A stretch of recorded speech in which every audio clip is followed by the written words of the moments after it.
বেলা তারার মেলা যদি আপনি তাকান অবাক হবেন। এখন তো তারার সৌন্দর্য দেখা যায় না লাইটিং ফাইটিং এর কারণে। আগে যখন গ্রামে আসতাম দেখতাম কি সুন্দর তারা, সুন্দর সুন্দর তারা আছে। সবচেয়ে উজ্জ্বল একটা তারা আছে, এটার নাম ধ্রুব তারা।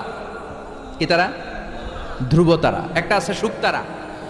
60টা তারার একটা চ্যানেল আছে, এটার বলে সপ্তর্ষি মণ্ডল। অনেকে রাতের তারা টারা চিনে না। আগের নাবিকরা আকাশের তারা দেখে পথ চলতো। সুবহানাল্লাহ পড়েন। এই তারকারাজি দিয়ে প্রথম আকাশের মহাশূন্যটাকে সাজিয়ে দিয়েছে কে? এরপরে সূরার প্রথম রুকুর শেষে আল্লাহ বললেন ওয়াসিররু কাওলাকুম আও জাহারু বিহি ইন্নাহু আলিমুম বিযাতিস সুদূর আলা ইয়ালামু মান খালাকা ওয়া হুয়াল লাতীফুল খাবীর। আল্লাহ বলেন তুমি গোপনে কিছু বলো কিংবা প্রকাশ্যে বলো, তুমি যাই বলো না কেন কথাগুলো শোনে কে? আপনি আওয়াজ করে, এই যে আওয়াজ করে আমরা কথা বলতেছি, শুনে কে? আওয়াজ বন্ধ করে মনে মনে ভাবতেছি, ওইটা মনে আল্লাহ শোনে না? কথা বলেন। 7 আকাশের উপরে আল্লাহর আরশ, ওই আরশের উপরে আল্লাহর অবস্থান। 7 জমিনের নিচেও যদি কোনো পিঁপড়া নীরবে নিঃশব্দে হেঁটে যায়, আল্লাহ বলে এত উপর থেকে আমি ওই পিঁপড়ার হেঁটে চলার পায়ের আওয়াজটাও শুনতে পাই। কেউ যেটা শোনে না, শোনে কে?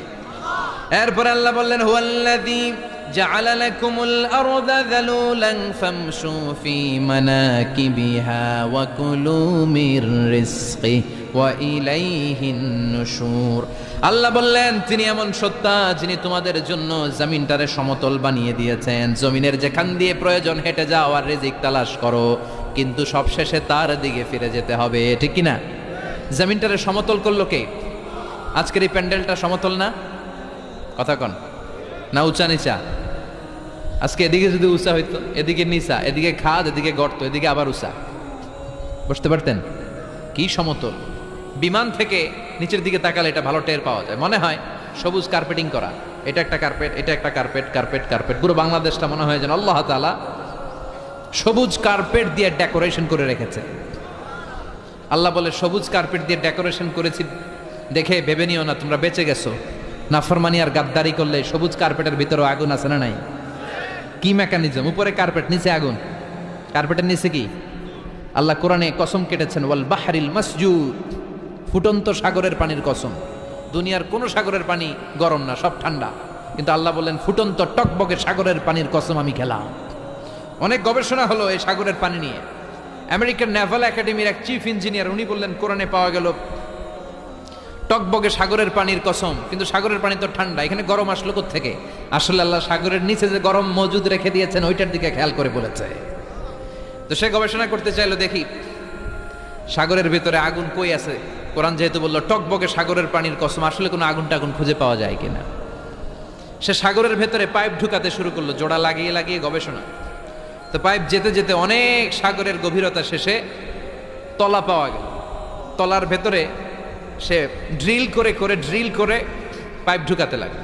সে পেয়ে গেল মাটির স্তর, এরপরে পাললিক শিলার স্তর।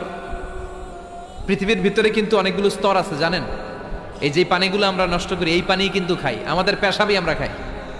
আমাদের এই প্রস্রাবও যদি পৃথিবীর 4-5টা স্তর শেষে নিচের দিকে চলে যায়, এটা মিনারেল ওয়াটারের মতো হয়ে যায়। এই 4-5টা স্তর মাটির ভেতরে রেখে দিয়েছে কে? পাললিক শিলা, রূপান্তরিত শিলা, আগ্নেয়গিরির শিলা। এরপরে যখন সে পাইপ ঢুকাতে শুরু করেছে, সে দেখতে পেল এই পাইপগুলো গলে গলে গলে গলে পানি হয়ে যায়। এত আগুন, এত গরম! সে তো অবাক, সে অবাক পৃথিবীর ভিতরে এত আগুন আসলো কোত্থেকে। তো এই আগুনের টেম্পারেচারটা কতটুকু পাওয়ারফুল এটা চেক করার দরকার আছে না নাই? সে বলল I need fire proof pipe, bring from America. America থেকে ফায়ার প্রুফের পাইপ আনো, পরীক্ষা চালায় দেখি। ফায়ার প্রুফের পাইপ আনা হলো, এবার ফায়ার প্রুফের পাইপ ঢুকাইতে শুরু করছে। সাগর শেষে তলা, পাললিক শিলা, রূপান্তরিত শিলা, আগ্নেয়গিরির শিলা।